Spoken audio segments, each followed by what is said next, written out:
the United States of America, a vast country rich in resources and opportunity. But have you ever stopped to consider who owns this land? In the western states, the federal government holds dominion over vast swaths of territory.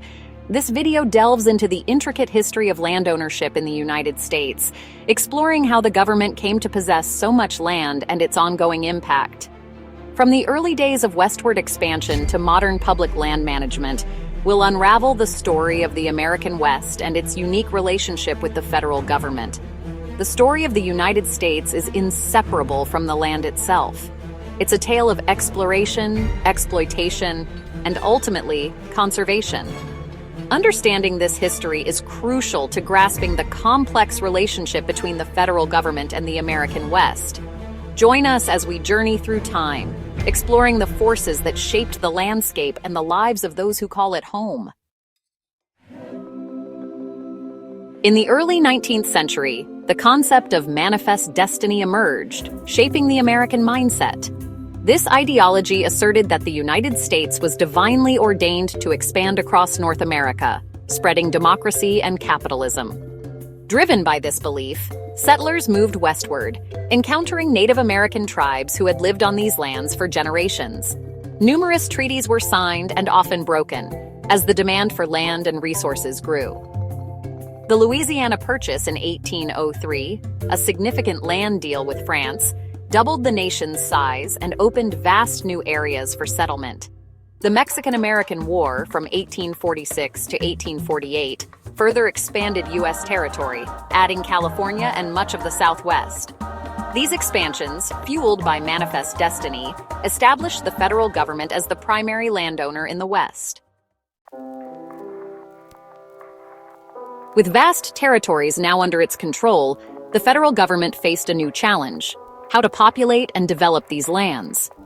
The Homestead Act of 1862 was a key solution. It offered 160 acres of free land to any citizen or intended citizen willing to cultivate it for 5 years. However, this act also led to the displacement of Native American tribes from their ancestral lands.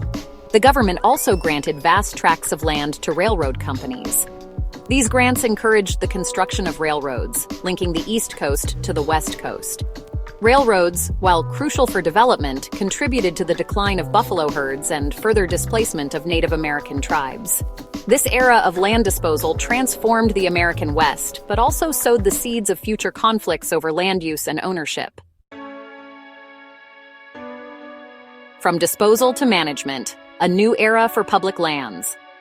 By the late 19th and early 20th centuries, the era of widespread land disposal began to wane. A growing conservation movement, led by figures like John Muir and President Theodore Roosevelt, shifted the perspective on public lands. These lands were increasingly valued for their ecological, recreational, and cultural significance. This marked a pivotal transition from land disposal to land management. The creation of the National Park Service in 1916 exemplified this shift, protecting the nation's natural wonders. Agencies like the Forest Service and the Bureau of Land Management were established to manage public lands for various uses, including timber, grazing, and minerals.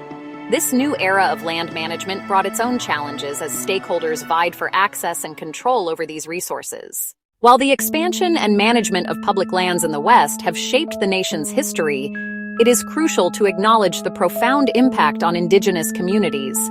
As settlers moved westward, Native American tribes were forcibly removed from their ancestral lands, leading to loss of culture, heritage, and life. This displacement and marginalization are often overshadowed by the broader narrative of American progress. Many tribes today continue to fight for their rights and seek to reclaim their sacred lands. The federal government's relationship with indigenous communities remains complex and fraught with challenges. Initiatives for land restitution and preservation of cultural sites are steps toward healing, but there is still much work to be done. By recognizing these historical injustices, we can foster a more inclusive and respectful conversation about public lands and their significance. Thanks for watching. If you like this video, please like, comment, and subscribe. Your support helps us make more great content. See you next time.